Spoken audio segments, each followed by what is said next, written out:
नाशिक जिल्ह्यात अजूनही टँकरनं पाणी पुरवठा करावा लागतोय।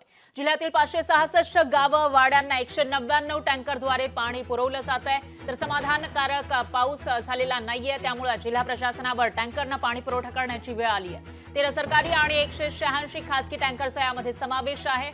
तर पावसाळ्यामध्ये टँकरनं पाणी पुरवठा केला जात असल्यानं शेतकऱ्यांचा नागरिक मात्र चिंतेत आहे। नाशिक ज्या ठिकाणी दरवर्षी चांगला पाऊस पडतो, नाशिकमध्ये धरणंही चांगली आहेत आणि यंदा मात्र या ठिकाणी पावसाची वानवा पाहायला मिळते। चांगला पाऊस अजूनही झालेला नाहीये, त्यामुळे शेतीसाठी तर पाणी सोडाच, पण पिण्यासाठी सुद्धा इथल्या लोकांना टँकरवर अवलंबून राहावं लागत असल्याचं पाहायला मिळतंय। जिल्ह्यातील 566 गावं आणि वाड्यांना 199 टँकरद्वारे पाणी पुरवठा केला जातो। त्यामुळे भर जरी पाऊस झाला असला तरी बऱ्याच ठिकाणी अजून टँकर सुरू आहे। 50-100 टँकरांची फक्त आता कमी झाल्याची माहिती मिळते।